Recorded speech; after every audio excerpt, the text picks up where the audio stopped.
Assalamualaikum warahmatullahi wabarakatuh. Sini saya ingin review buku statistika penelitian, analisis manual dan BMS PSS. Tugas statistika halaman 161 sampai 206. Perkenalkan, nama saya Kurniawan Sajiwani dengan NIM 230906200011. Oke, pada halaman 161 di sini dapat pada poin 8.3 regresi berganda dengan 3 variabel metode manual. Regresi berganda dengan 3 variabel digunakan untuk memprediksi suatu hubungan antara dua variabel bebas prediktor atau prediktor dengan satu variabel terikat. Misalnya kita ingin mengetahui seberapa besar keeratan hubungan variabel Y yang dapat diprediksikan oleh dua variabel independen X1 dan X2. Untuk langkah-langkah analisis datanya sebagai berikut. 1. Model regresi. 2. Analisis jumlah kuadrat dan derajat bebas sumber varian. 3. Uji signifikasi persamaan regresi ganda Y atas X1 dan X2. Kemudian korelasi parsial dan uji signifikasi korelasi parsial. Untuk contoh terdapat pada 8.3.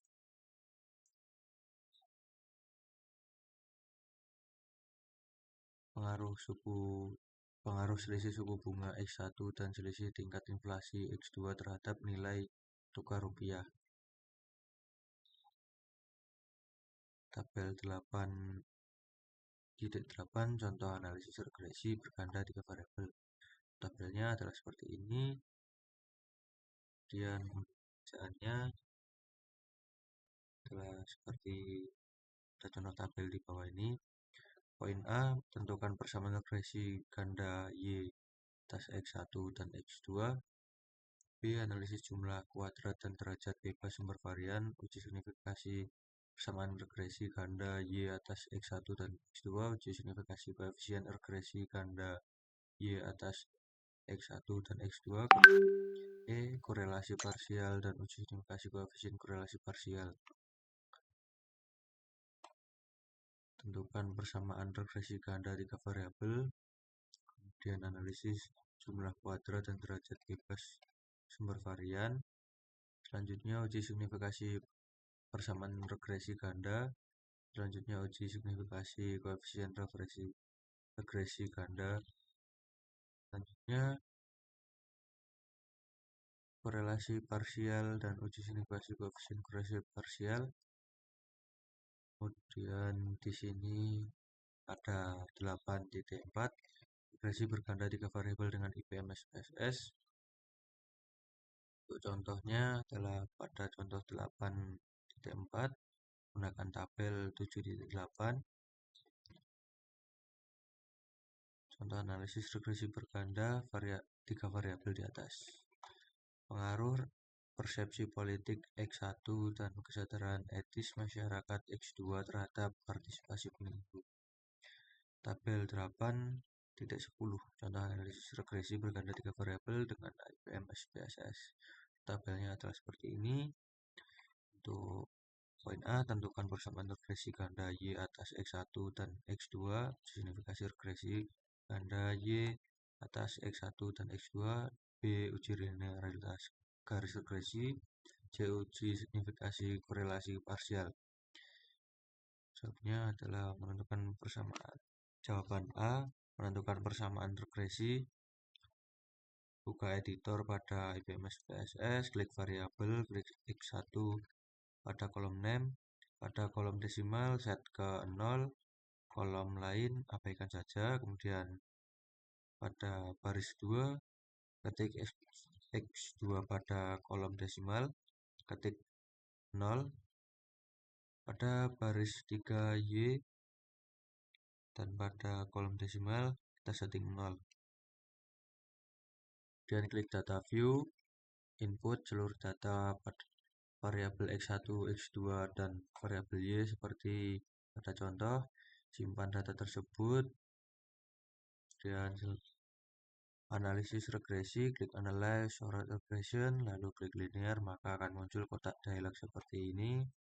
Pindahkan variabel Y ke dalam kotak dependent dan pindahkan variabel X1 dan X2 ke kotak independen dengan mengklik kotak panah.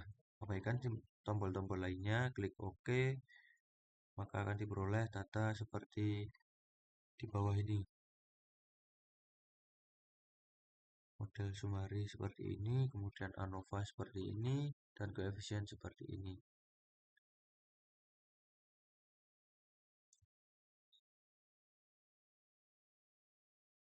Interpretasi, jika persepsi politik X1 dan kesadaran etis masyarakat X2 mendekati atau sama dengan 0, maka skor partisipasi pemilu Y sama dengan 16,615. Artinya keseluruhan partisipasi pemilu Y tetap tidak lebih baik. Jika persepsi politik X1 naik 1 satuan, sedangkan kesadaran etis masyarakat X2 tetap, maka partisipasi pemilu Y akan naik sebesar 0,138 kali.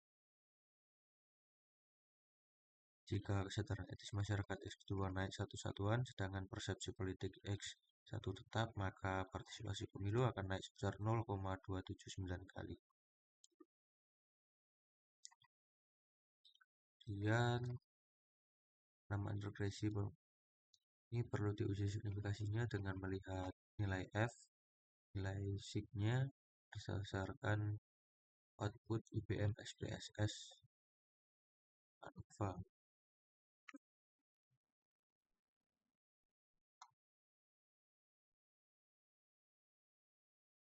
Untuk tabelnya akan seperti ini. Pengujian hipotesis penelitian untuk uji signifikasi regresi. Untuk kesimpulannya, uji regresi berdasarkan tabel ANOVA di atas diperoleh nilai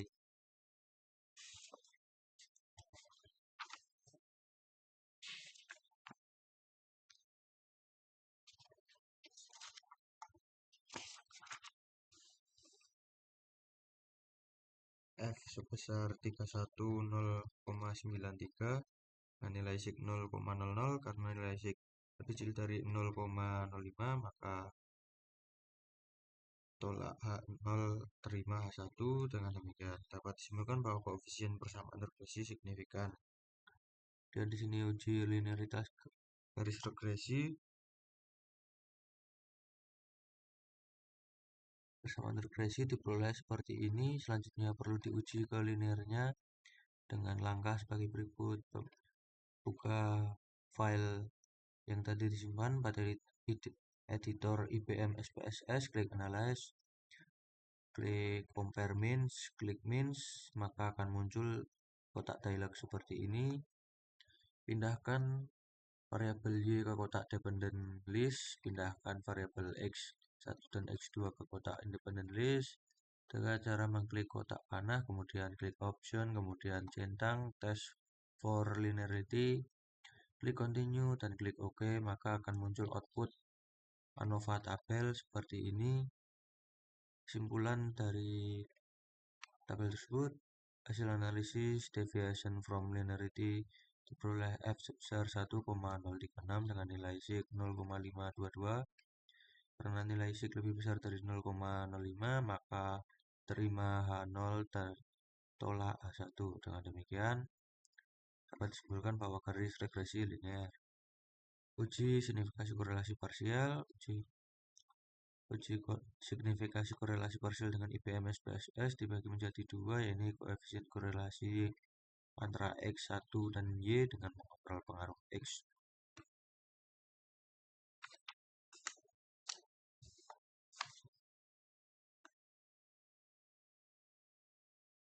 Lakukan langkah-langkah berikut. Buka file yang tadi sudah disimpan pada editor, klik Analyze, klik Correlate, klik Parsial, maka akan muncul kotak dialog seperti ini. Pindahkan variabel X1 dan Y ke kotak variabel dan pindahkan variabel X2 ke kotak controlling for dengan mengklik kotak panah. Abaikan tombol-tombol lainnya, klik OK, maka muncul correlation tabel seperti ini. Kemudian koefisien korelasi antara X2 dan Y dengan mengontrol pengaruh X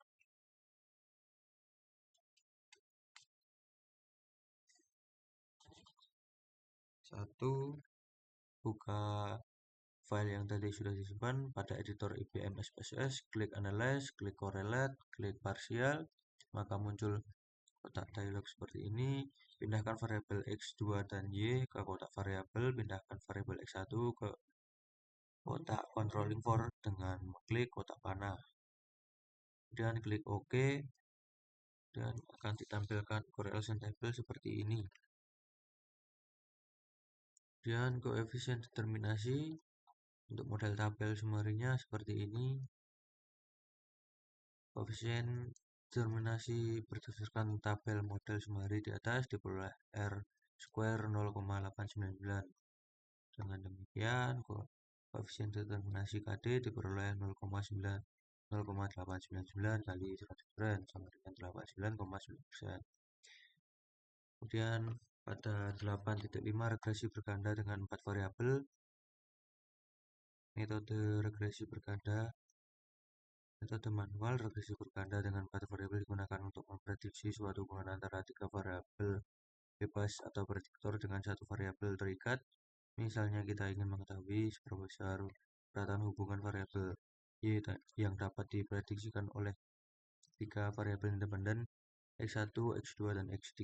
Langkah-langkah analisisnya adalah sebagai berikut. Model regresinya seperti ini, kemudian analisis jumlah kuadrat dan derajat bebas sumber varian seperti ini. Kemudian uji signifikasi persamaan regresi seperti ini. Uji signifikasi koefisien regresi ganda Y atas X1, X2, dan X3 seperti ini. Korelasi parsial dan uji signifikasi korelasi parsial seperti ini.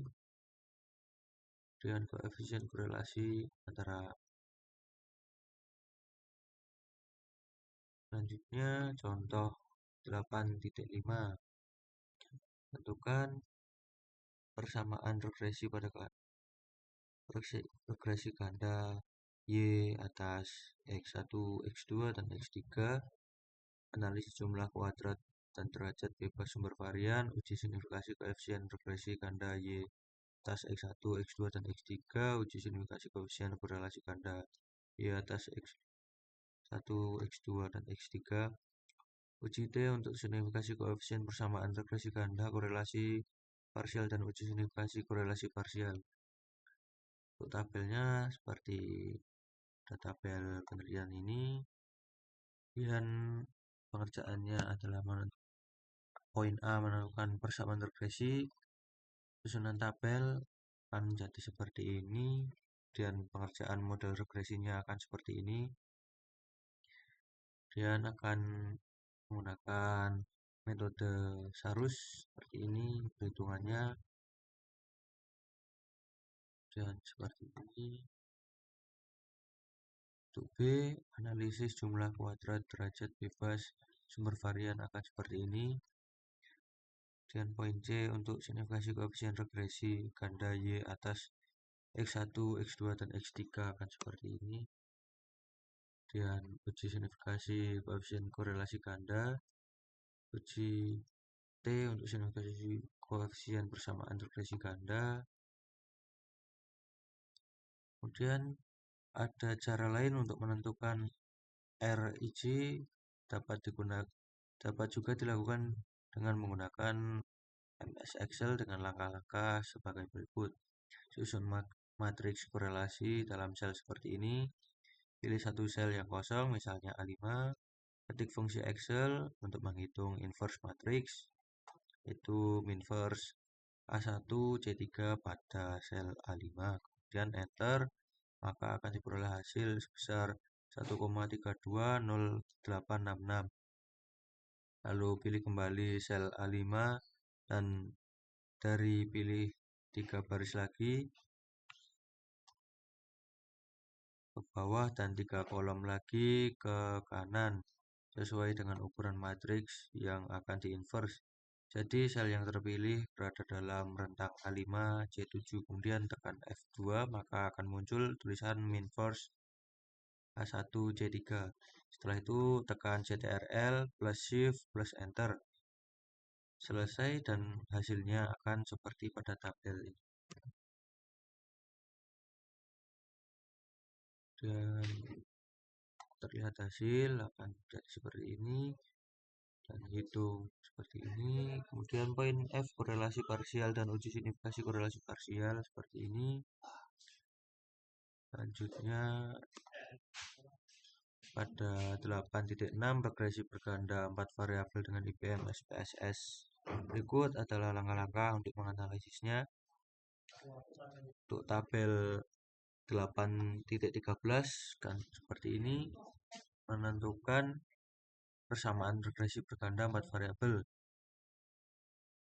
Buka editor IPM SPSS, klik variable view, ketikkan X1 pada kolom name, pada kolom desimal, set 0, kolom lain abaikan saja, kemudian baris kedua X2, kemudian kolom desimal ketik 0, lanjut ketik X3 pada baris ketiga, pada kolom desimal kita set 0, pada baris kedua ketik Y pada kolom desimal dan angka 0 kolom yang lain abaikan saja. Kemudian klik data view, kemudian input seluruh data variabel X1, X2, X3 dan variabel Y seperti berikut. Tabelnya akan seperti ini. Kemudian simpan data tersebut. Selanjutnya analisis regresi, klik analyze, klik regression, klik linear, maka akan muncul kotak dialog seperti ini.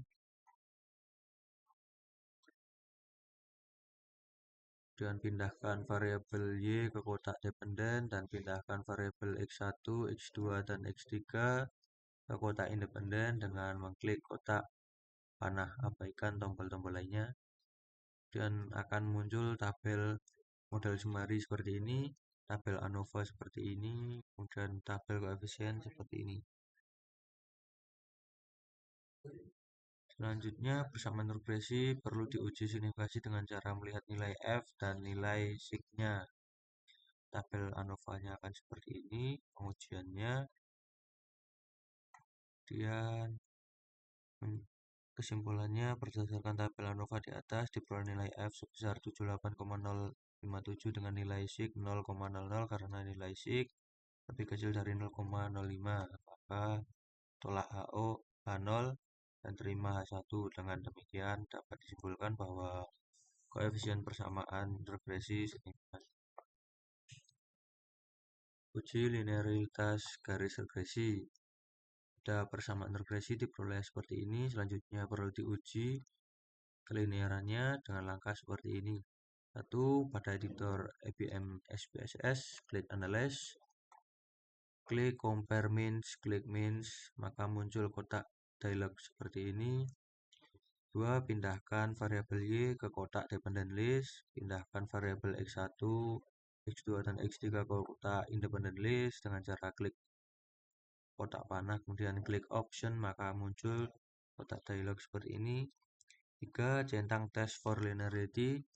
4. Klik Continue, klik OK, maka muncul output tabel ANOVA seperti ini. Kemudian dengan demikian dapat disimpulkan bahwa garis regresi tidak linear. Tabel ANOVA-nya seperti ini.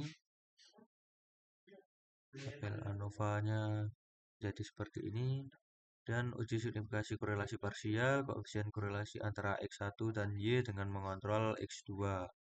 Langkah-langkahnya, buka kembali file yang sudah disimpan pada IPM SPSS, klik Analyze, klik Correlate, klik Parsial, akan muncul dialog seperti ini.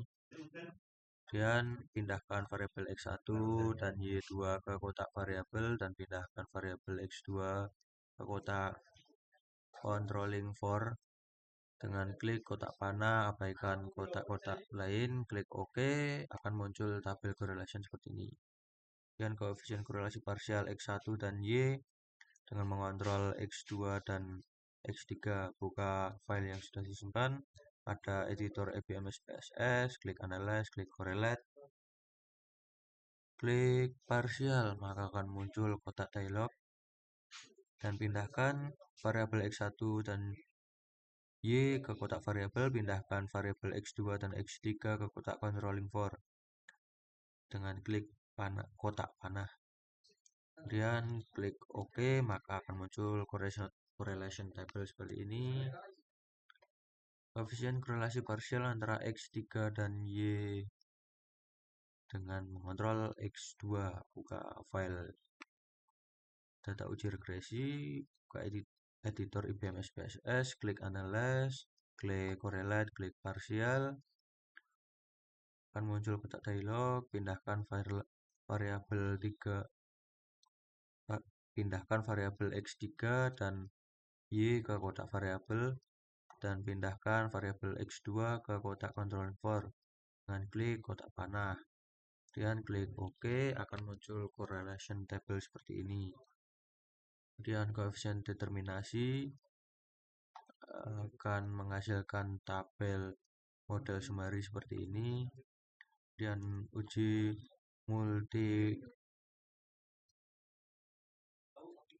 multi kolineritas secara manual. Hitung nilai koefisien determinasi, hitung nilai toleransi, hitung nilai VIF dengan rumus. Perhitungannya akan seperti ini, seperti ini, dan uji multi kolineritas menggunakan IBM SPSS. Buka kembali file data regresi, buka editor IBM SPSS, klik analyze, klik regression, klik linear. Maka setelah klik linear akan muncul dialog seperti ini. Pindahkan Y ke kotak dependen, pindahkan variabel X1, X2, X3 ke kotak independen dengan cara klik kotak panah. Kemudian klik statistik, maka muncul kotak dialog seperti ini.